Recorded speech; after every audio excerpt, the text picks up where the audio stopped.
The speaker series was started by Bernie Simpkins, a dear friend of the college who passed in 2020. I want to recognize Jill Simpkins. Jill, can you just stand and wave?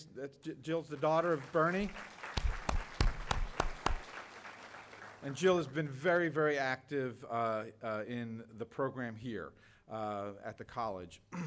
Bernie was a successful Brevard County businessman and philanthropist who launched this series at Eastern Florida State College, a longtime partner of Daytona State. Bernie's vision was to inspire students to become our next generation of innovators and entrepreneurs.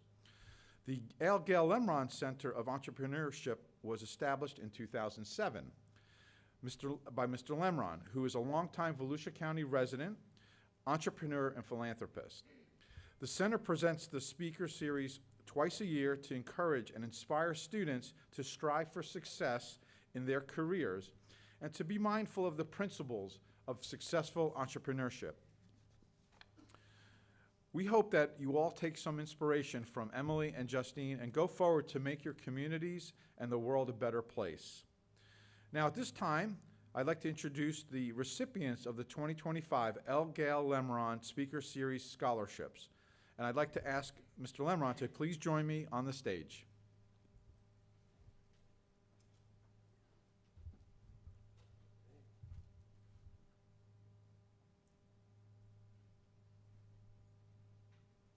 Okay. If I can make it, huh? You're there. Gotcha. Thank you. Okay, good. Isn't this a cool cane? There you go. All right. A little bit about Mr. Lemerand. As one of the nation's leading entrepreneurs, Gail Lemerand has founded more than 100 companies, served as vice chair of our district board of trustees, and is a philanthropist to many colleges and civic programs in the region. Mr. Lemerand funded today's scholarships to help Daytona State students who are aspiring entrepreneurs. Recipients are selected based on professors' recommendations and class performance. We have awarded more than 79 scholarships since the program was established in 2007. So, Gail, thank you so much for your generosity. Would you like to share a few words with the audience? Well, okay. Sure. Well, good morning, everybody. I'm very, very proud to be here, and I'm so proud to see so many young faces. It's just wonderful. I think this is the first time we've had the series in this building. We've been in the Memorial Senior Center for years, and so it's great to have you all over here. Yes, I've founded some companies in my day. I want you to know, though, that I didn't start my first company until I was 40 years old, primarily because I didn't have a formal education. You know, I graduated high school and spent 4 years in the U.S. Air Force, and then a career in sales, and formed my first business in the Chicago metropolitan area when I was 40, surrounded myself with some great people and worked hard with them and worked them hard and paid them well. And so that is really the secret, is to surround yourself with really great people, and everything is possible. We ended up with, I think, 100 locations in 27 states in that business, and so it was really good. But anyway, I don't want to take a lot of time here. I know we've got a lot to do this morning, and thank you very much for being here, and I'm proud of every one of you guys for being here. Thank you.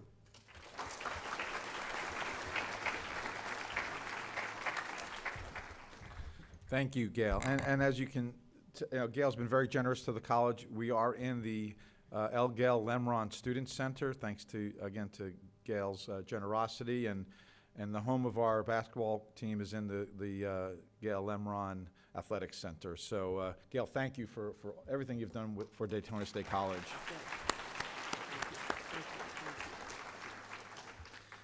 And the great advice, and he has a book that talks about surrounding yourself with really good people in your life, and how that helped him be successful, and he also made others successful along the way.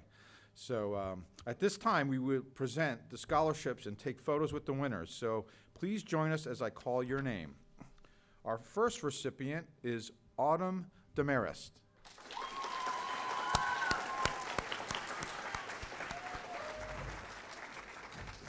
I'm going to tell you a little bit about Autumn. Autumn Brooke Demarest started her confectionery business, Sweet Tooth by Autumn Brooke, as a sophomore attending Mainland High School.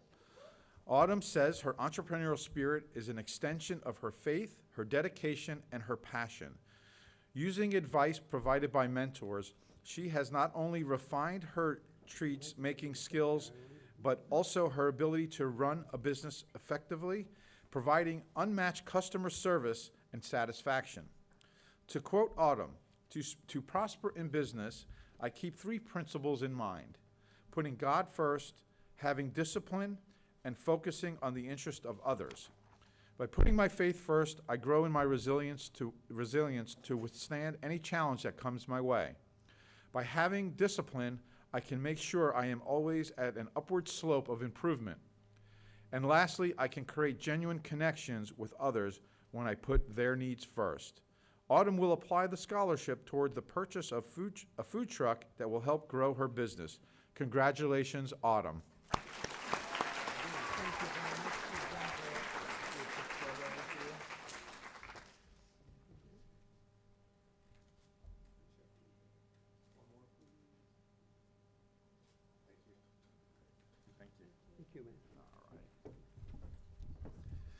All right, Laura Susky, come on up.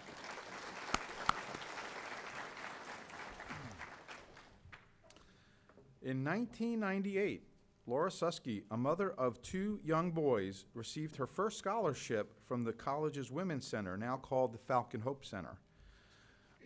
She used it to earn a degree in dental assisting, eventually working with an orthodontist in the craniofacial department at the University of Florida. Years into her career, Laura's special needs daughter was born.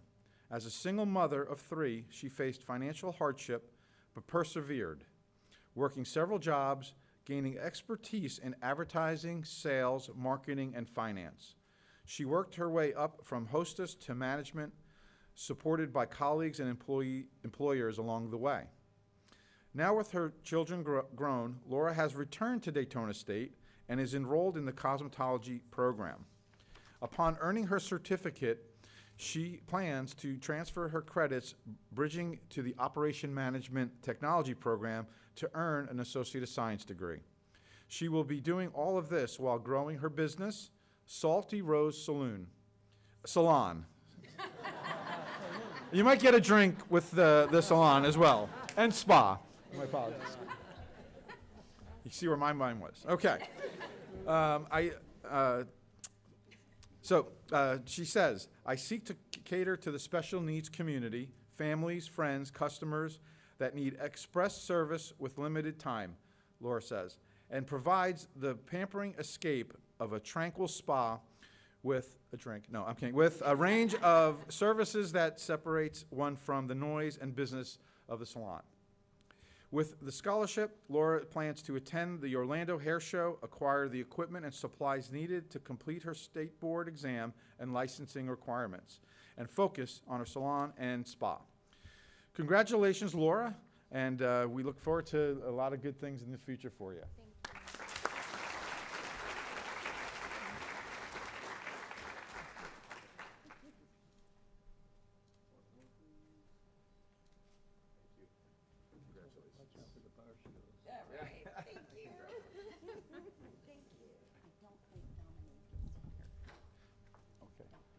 All right. We don't think Dominique is here, but we have another recipient. I'll tell you a little bit about Dominique. Dominique King.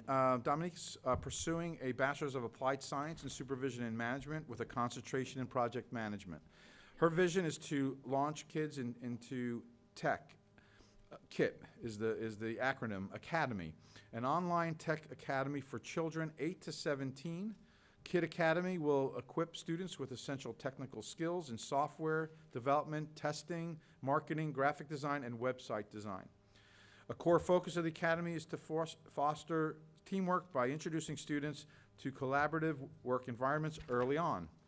By incorporating collaborative project management principles into the curriculum, she aims to teach students not only technical skills, but to work cohesively as a team, solving problems collaboratively, and develop a growth mindset that will benefit them in the future. She will use the scholarship to earn additional certifications, enhance her personal growth, and expand her community engagement.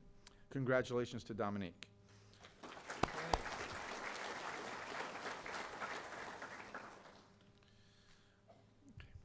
Okay, I'm gonna. No, I got a little introduction to the speakers. Should Gail stay for this part? Okay. All right, I'm just going to read the speakers, so we'll get that. And we'll go. Okay. So now I will introduce our alumni panelists. Emily Schmitz contemplated a career in TV and worked in the construction industry before earning a Bachelor's of Applied Science in Supervision and Management from Daytona State. She worked with a talent placement agency and helped launch a satellite communications company before joining Germfree, where she served as Director of People Operations. Emily is the president of the Florida FAME Sunshine Chapter.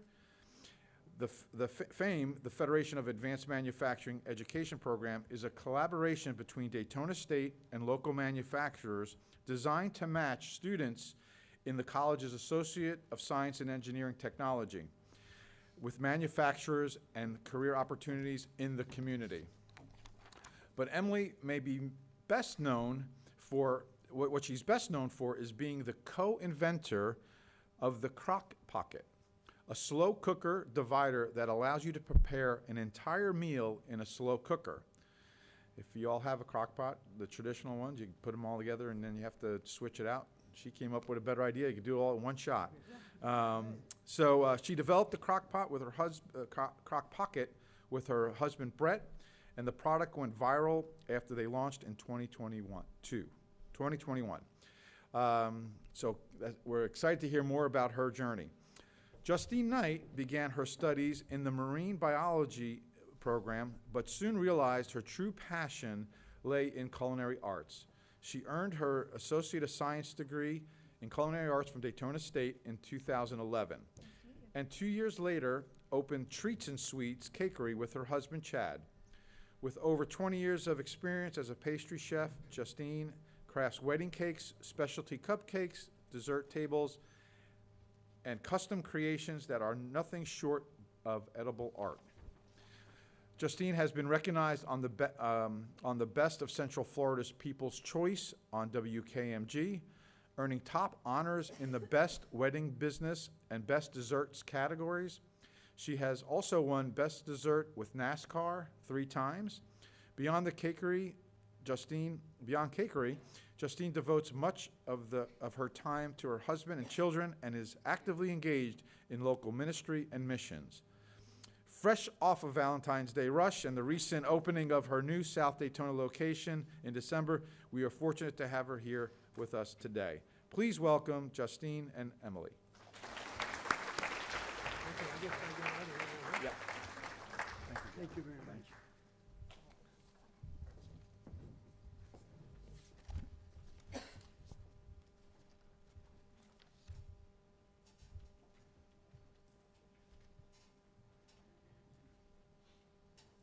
Sure makes us sound like adults.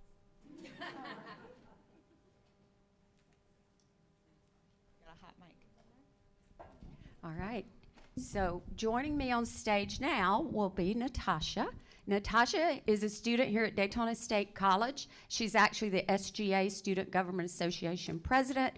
I asked her what she was studying, and she gave me like 3 answers, but they all are eventually leading to law school, whatever she gets her undergrad. So she's going to join me in interviewing the 2 ladies here. But before we do that, I want to show you a quick video that I was supposed to show you a few minutes ago and completely forgot in the excitement of the high schoolers. So let's...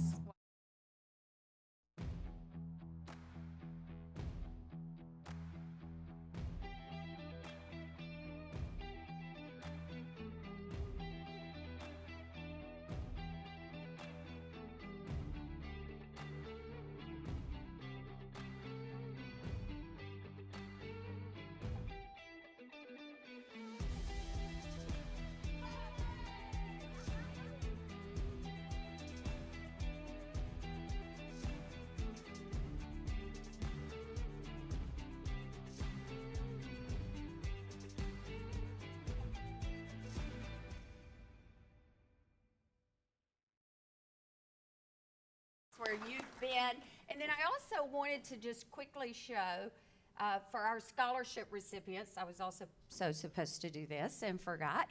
But after we finish, if you'd like to come up with your family, we'll flip back to these slides so that you can take a picture with your family and your name in lights, okay? And with that, we are going to get started. I'm going to turn it over to Natasha. Well, good morning, everyone. So excited to be here, and what an honor it is to have Emily and Justine with us today. We're so excited to learn from you and be inspired by your successes. So I'd love to start off today by just asking you share a little bit about yourselves, where you're from, how you guys both ended up at Daytona State. So Justine, I don't know if you want to start. Thank you. Thank you so much. Thank you all for having me. It's great to be here. So I am originally from Cleveland, Ohio. I moved here when I was 12 years old with my parents, and I wasn't sure where I was going to go to school, but the Maury Hosini building, the new culinary building, was very attractive to me. When I walked in, I felt just I can't really explain it, but it was mesmerizing. I loved the restaurant atmosphere that they provided there, and even though I was attending the college for marine biology, I quickly knew that culinary was going to be my switch. So yes. So I'm originally from outside of Kansas City, Missouri, moved to Florida, went to high school down in Satellite Beach, and I decided I was going to go to university after high school. That didn't work out for me, and so I got into the workforce, and while in the workforce, I realized I really wanted to go back to school, and Daytona State offered the best program that worked for my schedule. It was the best program for me from a financial aspect, and I was really excited about the bachelor's program in supervision and management, and so decided to go back to school. And I've graduated in 2012 from Daytona State and been involved in the school for a few years now in different capacities, and I can't say enough about the school, and I'm excited to be here, so thank you. Awesome, thank you. And they didn't pay me to say that either, everyone. So. Justine, I know you said you started out studying with marine biology. What was that initial switch? What inspired you to change paths? So yes, I was in the workforce as well. So I was working at Aunt Catfish on the River. It's just a local restaurant, well known in the area, and I had won an award for Employee of the Year, and they had purchased me cake decorating classes at Michael's, just a local. Everybody knows Michael's, right? Yeah. They have the classes. So when I was going there, I realized that I was really good at it, and I had I was an artist my whole life, making portraits and just different things for my family. So when I switched and when I was going to Michael's and I realized how good the classes were, and I was already attending Daytona State for the marine biology, so it was very easy to make the switch over. So tell us, you had an idea, you decided to invent something, go into business, whatever. What are some strategies you've used to actually scale and grow your business? Because I know, Emily, you've now created a second product, and you've opened a store. You've got all the kudos that Dr. Labasso told us about, but what have you done specifically to grow and scale your business? You want to go first? Sure. You go first. So for us, it was specifically, nobody knew about this product. It didn't exist when we first started. And so we got started because, and my husband's in the crowd, so I'm going to call him out, but we got started because he was complaining about pot roast. And he was saying, I really hate how, you put everything in the pot roast and it all tastes the same, and, your carrots kind of taste like your meat, and I just hate it. And so I said, well, there's got to be an option, right? And there wasn't an option. And so then I decided, well, if there's not an option, guess what? He came home from fishing, and I was like, I've got an idea.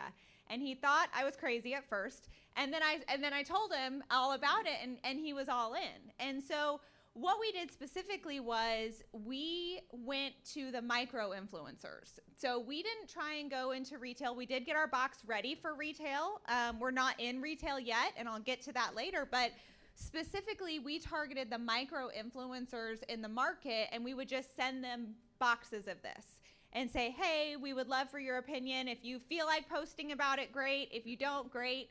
And one of the influencers just took it viral, and then from there, other influencers picked up on that, and once we were on Amazon, and so they get the kickbacks from that.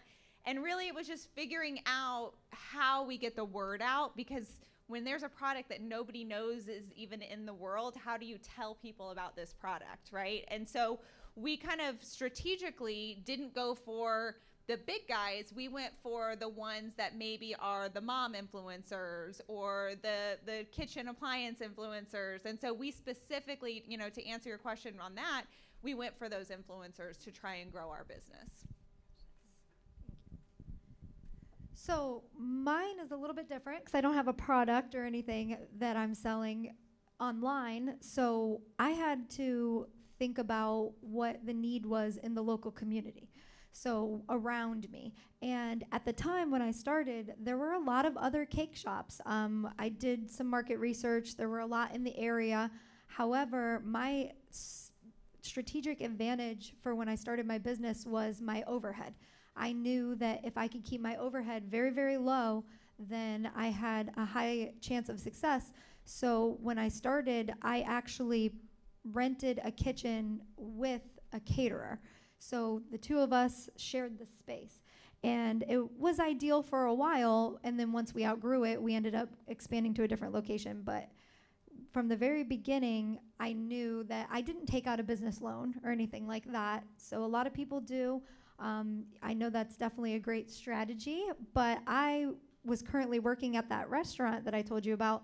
So what I did was I ran the bakery from Tuesday through Saturday, and then Sunday and Monday I worked at the restaurant. So I worked 7 days a week for 4 years.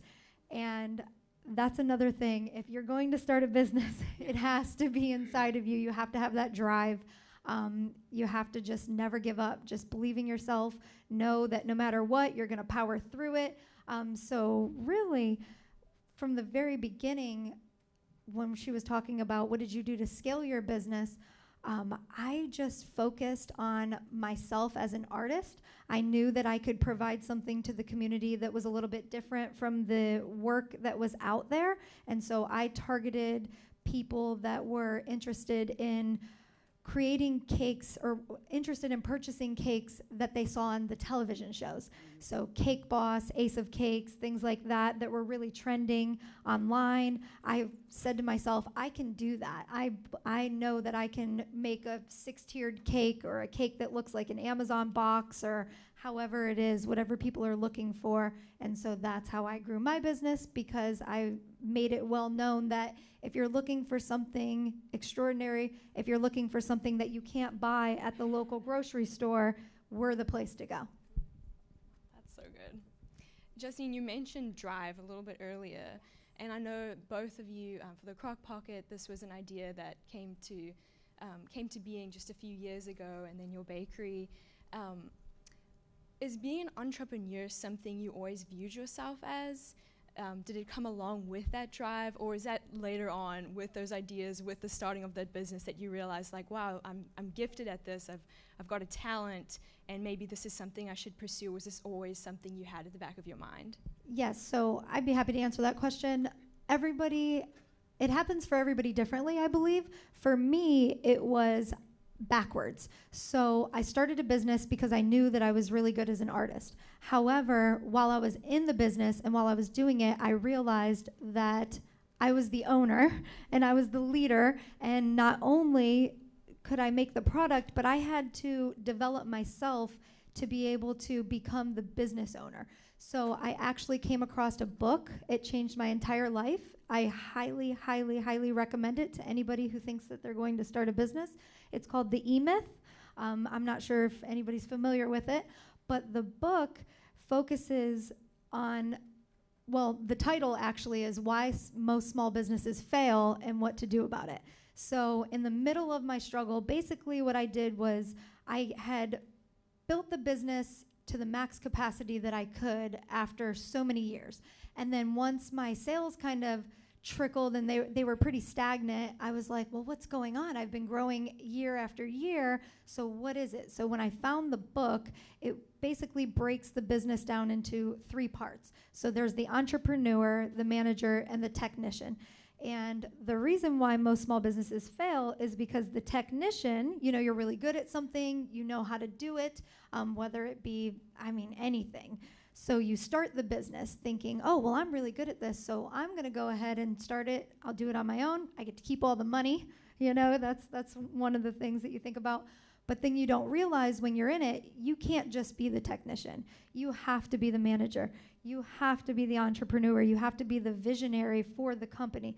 So the book really helped me to realize that when I started the business, I didn't have the knowledge of that. However, when I read the qualities of the entrepreneur, being the visionary, being the leader, I realized that was who I am, and that was inside of me. So I just went on a self journey to develop myself instead of the business. So I say today I try to work on myself more than I actually work on my business. So you would say that maybe you didn't have the business skills starting up front, but you had the idea, you had the dream, the drive, and that was the most important thing? Absolutely. Okay. So one of the things that I feel like are very important for myself to succeed is I like to feed my mind, right? So I want to make sure that my library is bigger than my television set. I want to make sure that if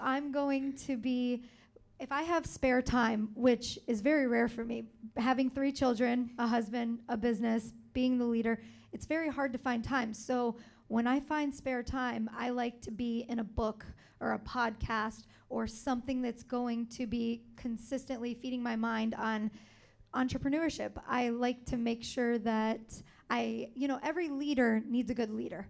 So right now, my whole vision of my business where it is, since we opened the new place and it's growing at a rapid rate, I realized that I have to develop myself into a teacher of more leaders.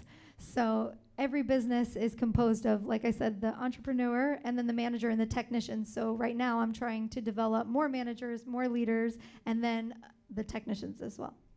That's some great advice. Absolutely. Thank you. Thank you. What about you, Emily? Yeah, so I didn't know that I was going to be an inventor. And so I always would call my dad and say, hey, I've got $1 million idea, right? And he would say, okay, you're a little crazy. Maybe that's not the one that's going to make it, right? And so throughout my life, when I was, the age of some of you in this room, I would say, hey, I've got it. I've got an idea. And then, I'd realize, okay, maybe a 12-foot straw is not a good idea, right? And I could make the argument it is, but it's not. And so I kept thinking, okay, well, what is it going to be? And so when this idea presented itself, it clicked, I knew silicone could be used in bakeware, right? And so I knew that there were principles where this would actually be a useful tool for lots of people. You look at people with disabilities. We've had customers who have said, this has changed my life because I can't lift the crock pot out. And so now the silicone liner allows me to use my crock pot. And so, I looked at it and I didn't set out to be an entrepreneur. I did start a recruitment firm previously. So I had those business skills. And truthfully, the school here at Daytona State, the program of supervision and management, I still have a textbook from school, and it's called Relationship Selling, and it's probably way beyond the years of actually being used in the program, but I still have that textbook because it did impact my life, and that I learned how, in the school, how to sell my business, sell myself as the product in relationship building. And relationship building is how I think you become a successful entrepreneur in customer service or in reaching out to vendors, even in reaching out to some of our manufacturing suppliers. It has been, okay, how am I building this relationship so that we can build the business? And so that's kind of an unspoken thing in entrepreneurship, is you're really building relationships everywhere you go. It's not just your customers who buy your product, it's your peers that are also selling, that are also entrepreneurs, you're building those relationships. You're coming across different people in the community that can help you. I mean, I can tell you, the relationship between, I don't know, have you guys heard of SubSafe? Yeah. So Desiree Haller, she is in the community. She has been instrumental in helping us with our business. And it's making those connections with people who know what they're doing. I didn't know what I was doing in consumer goods. I'm in HR, right? So that's like the furthest thing from consumer goods that you could get. And so, utilizing the resources around you. And I think, learning how to become an entrepreneur in the process kind of happens naturally, but you have to know what you don't know and go after it. So That's great. You mentioned relationship building and the importance of that. What is some advice that you could give to our students here about how to grow and develop that skill that is so important in so many different fields? yeah, I mean, I think it's learning how to communicate not on your phone. It's learning how to communicate face to face. It's actually having those face to face conversations. It is getting out and introducing yourself to somebody maybe you don't know, right? The only reason we were connected with Desiree, who is helpful in our business, is because my husband went up to her and said, hey, my wife had a really great idea and we're taking this to market. And so then she said, oh, well, I can help. And so it's not being afraid to put yourself out there. We live in a time where it's, immediate results. You get on your phone, you go on TikTok, it's an immediate video, you laugh, you move on to the next one, right? That's the world that we live in. But in relationship building, it's not that fast. It is slow. It is getting to know people around you. It is recognizes people in the community. Faith, I saw Faith back there, right? I see her at different community events. And so it's getting to know the people around you and not being afraid to say, hey, I recognize you. I know you from somewhere, but it's calling back on those relationships as well. And the only way you do that is those face-to-face connections. You cannot, they don't happen virtually. They happen as you get to know people on a more personal level.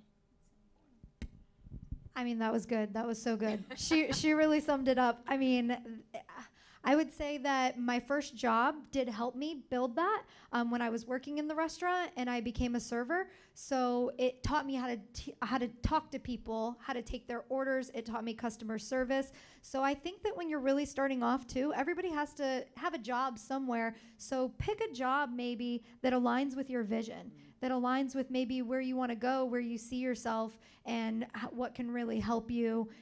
Everything, even though even if it's McDonald's, you're going to learn customer service and you're going to learn how to talk to people. And you're also going to learn how to fix things when people are upset, because that's very, very important as well. It's part of business. And you have to learn too, to not let a disgruntled customer ever discourage you. And sometimes it is your fault. You do mess up, but it's about taking every single moment and then creating it for the better good and then changing it, making sure it never happens again. I like to say at my business, we are not repeat offenders. we are not. If something happens once, it will happen once, and that's it, because we will change the systems and then improve. So we obviously have you here because you've both been very successful in what you're doing. But what about some hurdles that you might have gone through? We're assuming that it's not been smooth sailing. If it has, that's great. So you can tell us that too. But if you've had any hurdles, what would some of those be? I'll give it to her first.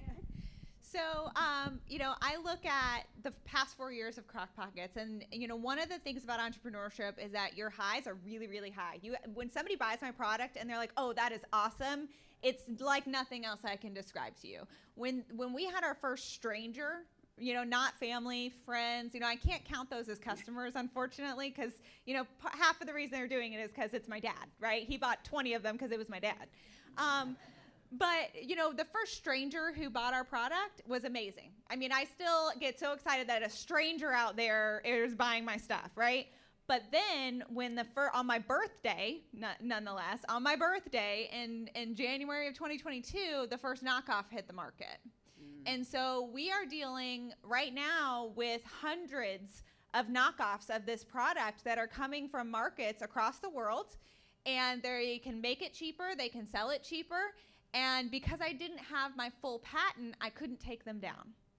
And so we made the business decision to not spend any money in marketing, because all we were doing is spending money for the knockoffs, right? So you go on Amazon, you type in my business name, you're going to have products out there that are not me, because we are the Kleenex of the products. We are the brand name of this product.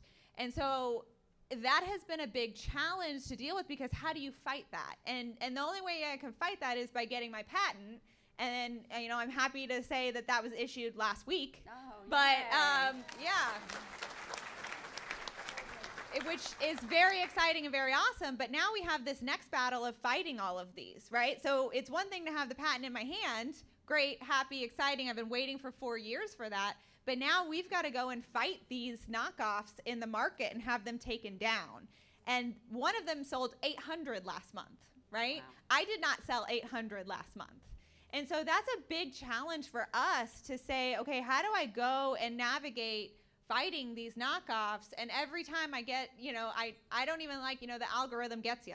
And so now the algorithm on Amazon, every time I go on there to buy something else, because who doesn't, it shows me all these knockoffs. And so luckily there are systems in place and there are actually businesses that can help get these taken down. But for us, that has been the biggest struggle, is waiting for the patent office and then waiting for the chance to fight these knockoffs. And now finally I have the chance to fight them. But that's going to be the next battle for us, is being able to actually get these taken off the market so that we're the only ones. And if you don't have the grit and perseverance to handle that, it's been very, very tough to go on Amazon and see these businesses who are not, I've got, hundreds of boxes in a warehouse, and those products that I see are not mine. And it's been a big challenge and a big struggle, but you keep going, because I am still selling, right? So the fact that strangers are still buying it makes me continue to be motivated to fight these guys. And now it's a principle thing. So now it's, I got to take them down because they made me mad. So. Yes. No, that's good. That's so good too. And when you talked about the grit, that's important too, because as soon as you conquer that and you get your patent and you knock them off the market, something's coming next. Something's coming next. You just have to know. So it's not really about avoiding the things that come. It's about dealing with it. It's about working through it, never giving up, and always continuing to press forward. And a lot of times when I get discouraged, I just take a minute to look at how far we've come. I like to focus on the past to really, really get motivated to press forward into the future, because you can sit there and you can look at a million things that are going wrong, or things that you would like to see. That's another challenge of being a visionary. You see where you'd like to be, but you're just not quite there yet. And sometimes that can get discouraging. So you really have to take a moment and see how far that you've come. And another thing, one of the best kept secrets I feel like in business is you can always hire a coach.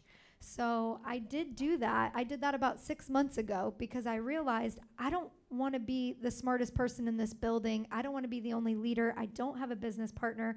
What should I do? And so I hired a business coach. And I mean, all the greatest athletes in the world have a coach, even though they're amazing, but they still have a coach. And so when I went and hired a business coach, that was one of the most important things. I'm really glad that God put that on my heart, to say, you've done all that you can do at this moment, so go ahead and do that. So I ended up doing that because when we started the new business, it was growing so fast that I realized that it was just above my league.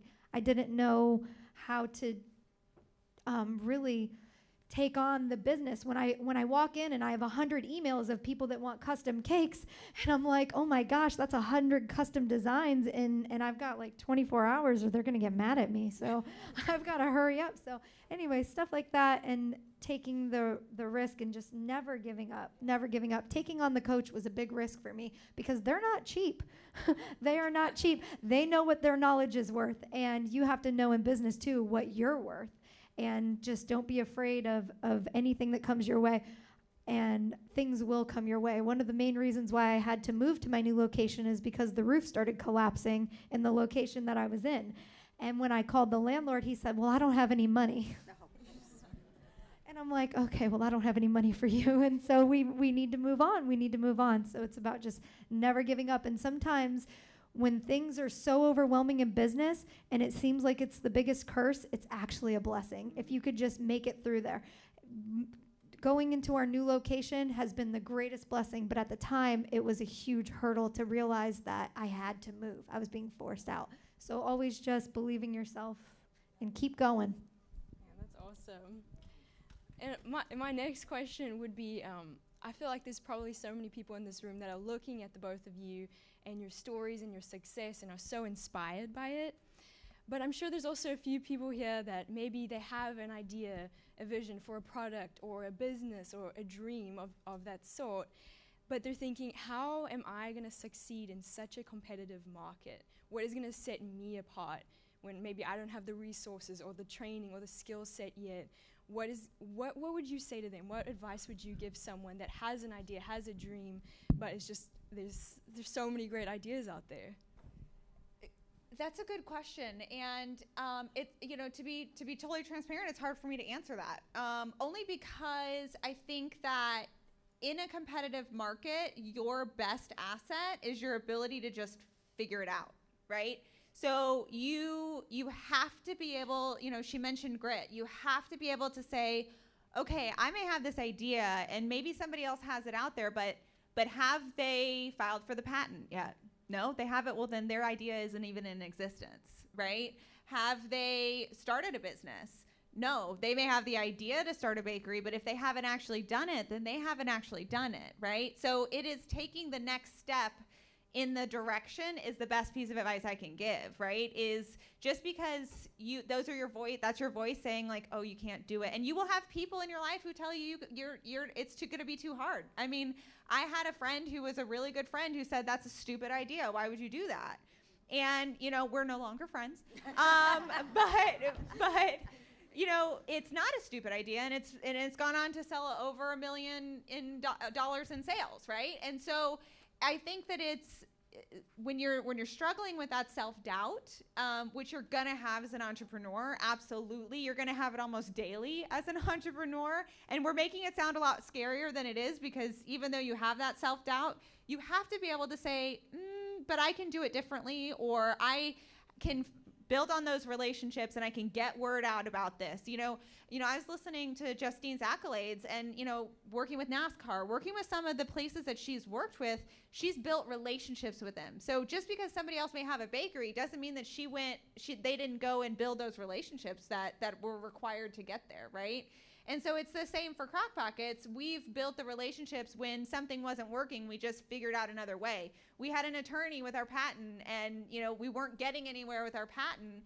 And we got a final rejection about a month ago saying, nope, you didn't actually invent this patent. And we did. And so we were ready to give up, but instead we said, we could have stopped then. And instead we went and found a different attorney, right? And so it's just a matter of, just because somebody has other ideas doesn't invalidate yours. And I think you just have to work on that next step. You're not going to go from being not an entrepreneur to being successful overnight. That doesn't happen in most situations, right? You have to build the baby steps to get there. And I think it's just a matter of saying, okay, what is the thing that I can do today that will help me get there? And it's the accumulation of those baby steps that gets you successful. That's so good too. And like she said, success doesn't happen overnight. And the thing is, if it did, you wouldn't be able to handle it. So, if I had just started and somebody was like, I need 1,000 cakes, I would have not even been able to fulfill the order. So, of course, when you start, you want to sell 1,000 cakes, but you have to realize that you don't even have the refrigeration or the mixers or anything like that. So you have to slowly build the business. And just like she said, just do it. Just do it. Just do it. Go. Again, that book that I recommended, though, The E-Myth, I highly stand by that book because it gives you a really broad perspective of what it takes to start a business. And sometimes you may read that book and say, yes, this is me. I am an entrepreneur, and it'll give you motivation. Or you might read that and be like, you know what, that's not for me. I'm just going to be a technician, which is not a bad thing. Having a job is not a bad thing. There's plenty of places where you can work, and it's absolutely fine. So yeah, no, I did, and you just reminded me, because I haven't mentioned that I also work full time. Like right now, as we speak, me standing up here, I just said we had $1 million in sales, but I also have a full-time job. I'm not 100% with Crock Pockets. And so, you just reminded me, like, wait a second, like, I'm making it sound like Crock Pockets is this, like, super successful and, like, it's and it is. But at the same time, I'm still working a full-time job because we're not at the point where it is where one of us can work full-time in the business. So, we're just continuing to do that next step. So sorry to cut you off. No, that's okay. That was good. And because of your mindset and your motivation, you'll get there and you'll be there. And Crock Pockets will probably be the only thing that you're doing because you believe in it so much and you're not going to give up. And that's going to be it. That's going to be it. So, yeah, I don't know if I have anything else. That's awesome. So I'm sensing a pattern here: grit, determination, taking the next step, the importance of relationships, and then balancing technician, manager, and entrepreneur. So, there any other last words of advice or anything you want to add to that? You go first. I really think that if you are sitting here and saying, I want to open a business, right? I whether it be a machine shop, because I also have to plug in fame, or whether it's manufacturing, or whether it's an idea, or whether it's a beauty salon, or whether it's a nail salon, or a bakery, or you have an idea for an invention. Whatever the idea is and whatever your thoughts are on, hey, this would be a really great path in my life, talk to somebody who's done it, because there is not a single entrepreneur that I know that I have met in doing this or in my life that will not take the time to have a conversation with you about what it means to be an entrepreneur. It is a community of supporting other entrepreneurs, because if you know how hard it takes to have a business, you will help someone out. And yes, it's hard, and yes, it's challenging, and we're kind of giving kind of a scary view on this, but it's also incredibly rewarding. More rewarding than a lot of things in life. And so talk to somebody who's done it. Talk to somebody who is an entrepreneur, who has started a business or who has failed a business. Whatever the case is, talk to somebody who's done it, because they will be your best piece of advice or guidance on mistakes, things they would have avoided, all of that. Yep, absolutely. I always like to say I don't want to ever be the smartest person in a room. Yep. I really don't. I always want to have other people that have been there, done it, can give me some advice. But when I look around this room today, I think to myself, there's a lot of other places where you all could be, right? All of these students, they could be anywhere. The fact that you're here today because you're interested in this event, because you want to hear from entrepreneurs, that tells me that there are future entrepreneurs all over this room, and there's a reason why you're here. And so just find out why. You have to invest in yourself. I said before, feed your mind. Always be listening to, a podcast or a book or anything. When you're tempted to scroll, like the mindless scrolling, we all love it. It's great. I love social media, don't get me wrong, but at the same time, sometimes you just have to think, is there anything else I could be doing at this point that could actually help me maybe with my future? Because one thing that entrepreneurship does take is you have to be very, very determined, and you have to be, what's the word I'm looking for? It's a good one. Like self-discipline. Yeah. There it is, self-discipline. Because when you're an entrepreneur, there's not really anybody to tell you what to do. There's not anybody to tell you where to go or what to do. That's another reason why I said the coach is great. But when you're the leader and you are the entrepreneur and it's your company and it's your business, you're in charge. So if you don't take the time to invest in yourself, then you can't lead properly. So I think that's a really big one too. Thank you both. Now we're going to open up. So if there are any questions from the audience, we'll bring the microphone to you. Anything that we specifically did not ask that you are dying to know about? This is always that awkward moment. Is there one over here? All right. You want to meet me halfway?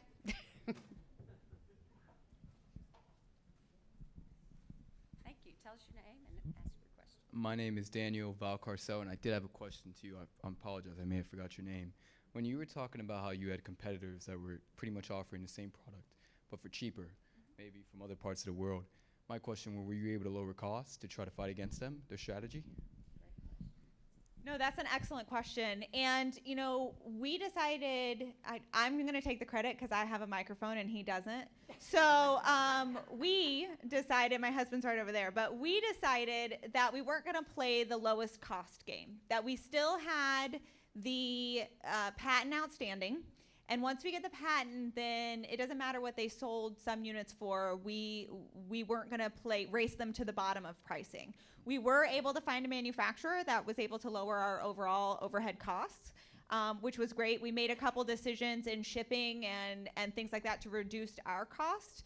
But we decided that we were going to keep our profit margin where we were comfortable, rather than drop our prices to the bottom to compete with the lowest cost for them. Because they were targeting our name, so they are paying money to target the name Crock Pockets. And I could go on a whole diatribe about Amazon and the way that they are not actually for small businesses and all of that, but that's for another day. And so we just made the choice that we were going to keep our pricing where we were comfortable with our margins. And now that we have our patent, we're happy, you know, as we're going to go take these down, is that, you know, yes, they're selling them at $10 a unit, but when I can still sell them at $20 or $25 a unit and I'm the only one on the market, I'm glad I don't have a precedent of selling at $10. Because it's a lot harder to raise prices than it is to lower prices.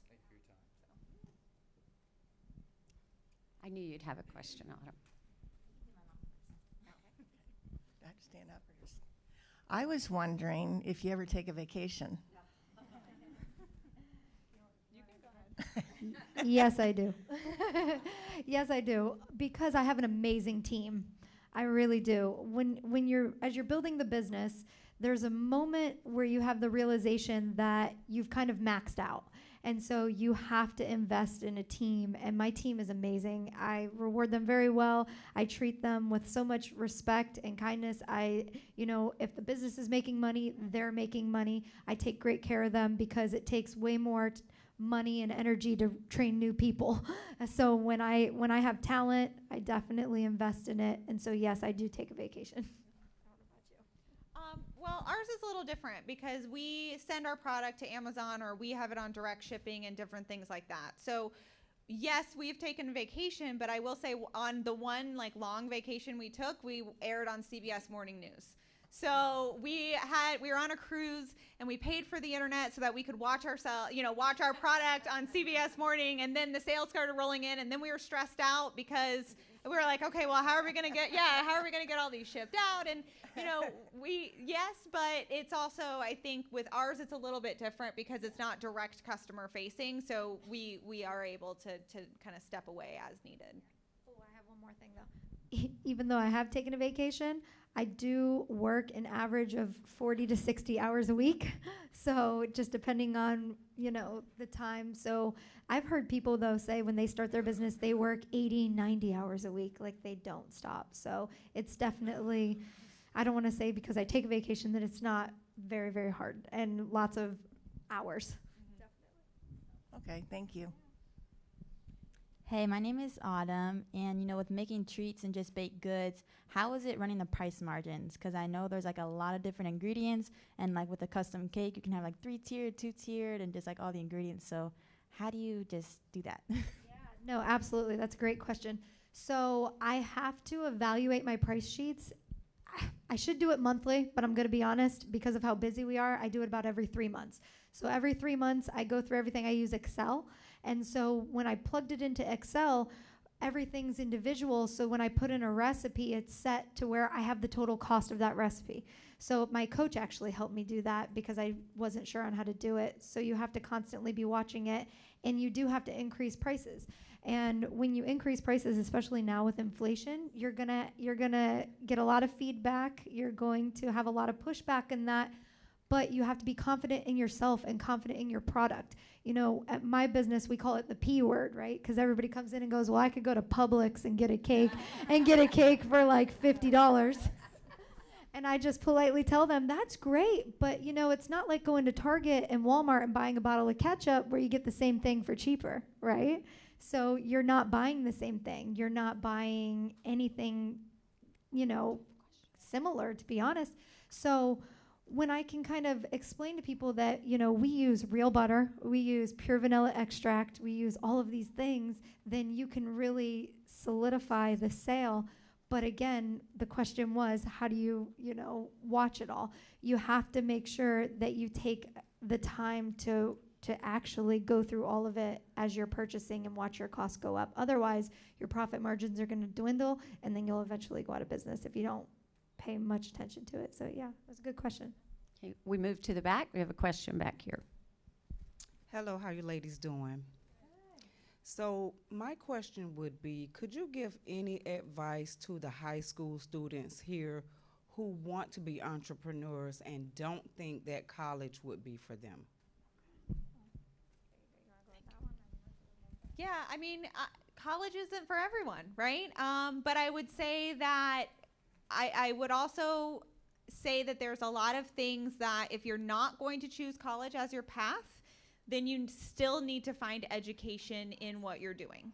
So if you're not going to choose college, which, you know, I will say Daytona State is a very affordable school.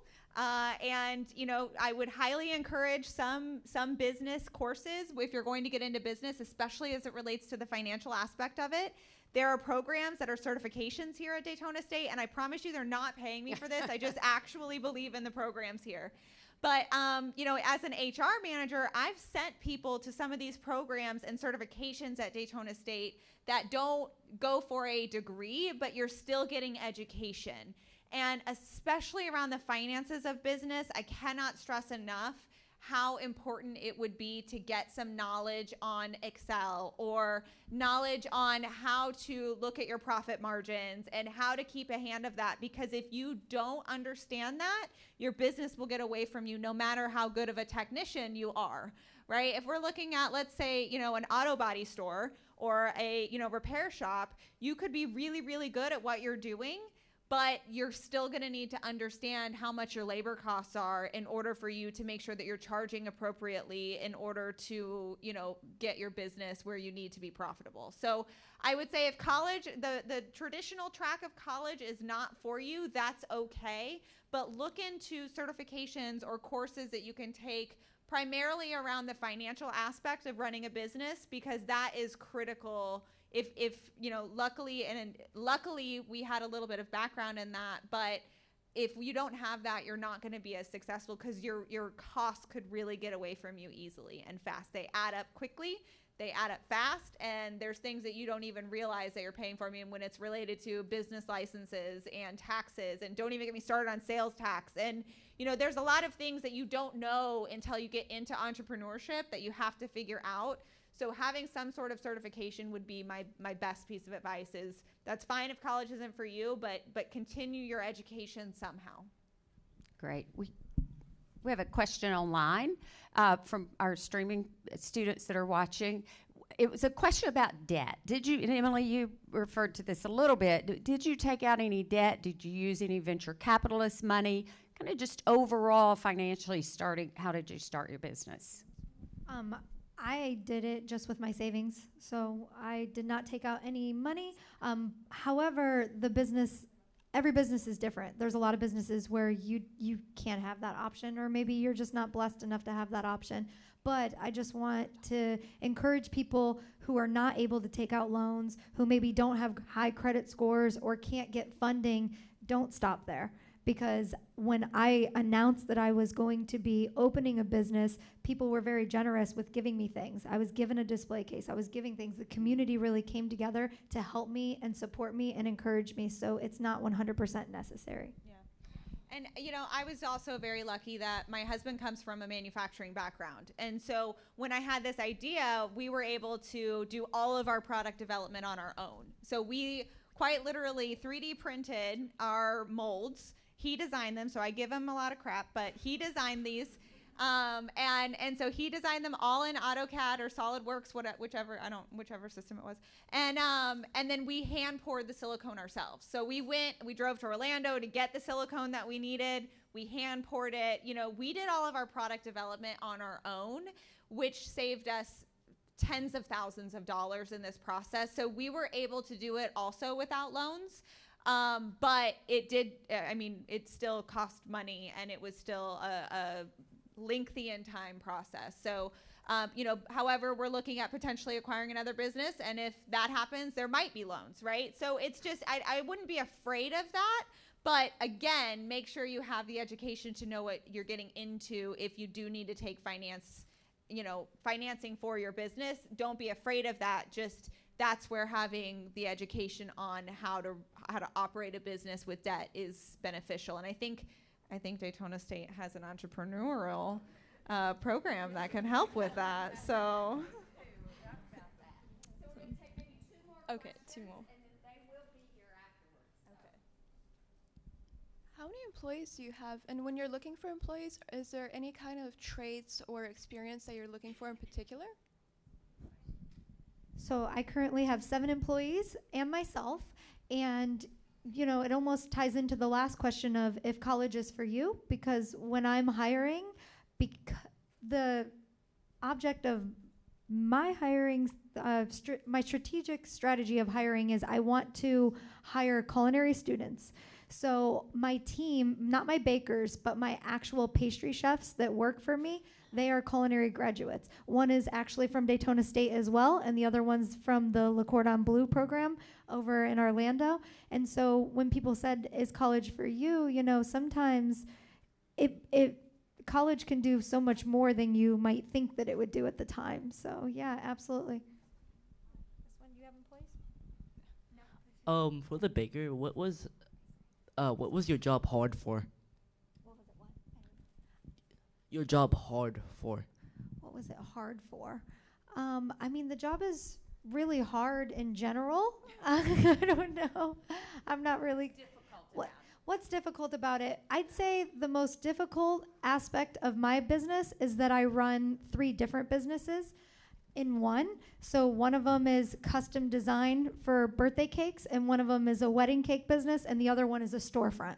So really I have three different businesses combined into one, even though it all revolves around desserts. So great. Yeah, that's hard. All right, so there was one more online question. We'll chat about that. But before we do that, we've got some announcements, but join me in thanking these ladies for some valuable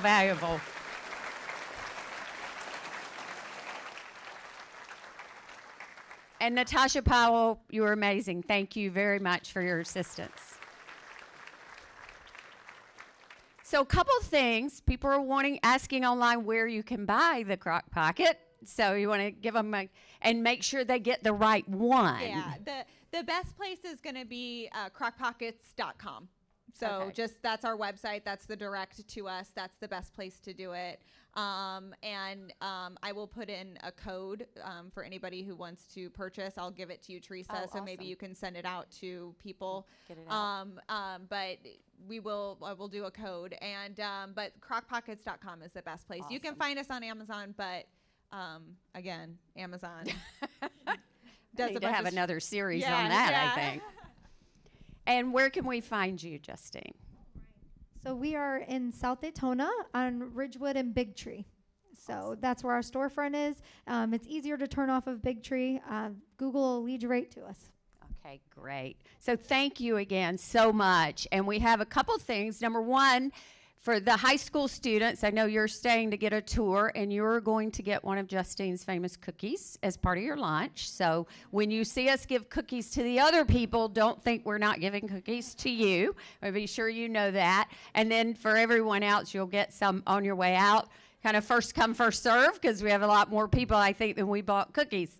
But we know where to find them. And then if you look down on the one of the frames of your chairs, one of the legs on your chairs, if you have a red ticket, hold on to that. And when we close out the program, you will get a free Crock Pocket.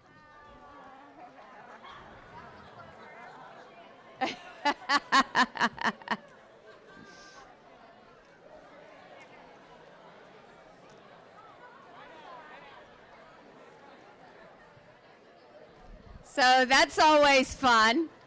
All right, so if you have a red ticket, I'll meet you over at the table at the end of the program.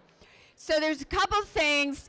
One of the young ladies mentioned an entrepreneurial program at Daytona State College, and we do have a program. It's the Entrepreneurial Education Center, and the book that you kept speaking about. In the Entrepreneurial Resource Center, there is a library of books, and the E-Myth is, the last time I was in there, it was in there, unless all the students have already taken that book out. But take time to go and visit that center if you're here at Daytona State College. So many good opportunities in there. Dr. Jackson couldn't be with us today, but there's a lot going on at Daytona State to help and assist and guide entrepreneurs. The second thing, last thing, is Falcon Talks, right back there by Grady Meeks. Raise your hand, please. Right there is a flyer on Falcon Talks. This will be our 5th year that we've done Falcon Talks, and it's a place for students to come and do a TED-like talk. You have 3 minutes to talk about one of 8 words out of an entrepreneurial series that I'll guide you through. You get training on stage presence, training on how to speak, but you develop your story around a word like community, knowledge, persistence, action, and you get to tell your story. Autumn here was a presenter last year, and we're taking those applications now. There's a QR code on there, or see me afterwards, or out at the table by the SBDC and the EE table. There's flyers for the Falcon Talks. And with that, the last thing I wanted to do was to thank Jill and Gail again. This is an amazing series, and I've been part of it for about 5 years now, and it just keeps getting better and better because we have a lot of really cool people in the Daytona, Volusia County area that we don't know that are right here. And you said, you just walk up to somebody and say, I know you did this, can you help me? Rarely does anybody say no. Right? Rarely does anybody say no. So thank you so much for being here. Jill and Gail, we do have a gift for you. It's heavy, so we'll get it to you afterwards. Kristen will get it. And is Dr. Weems still in the room? I think she had to go somewhere. But Kristen Hansen, who is our executive director of the Daytona State Foundation, through which this program is operated, and Dr. Weems runs the Entrepreneurial Center. Thank you both. I enjoy working with you. And for the high schools, we are so excited you are here, and you'll get to come back again in November when we have our second series. Yes, and the high school students, please stay seated. The tour guides will come to you after the rest of the room exits. So with that, we're adjourned. Thank you very, very much.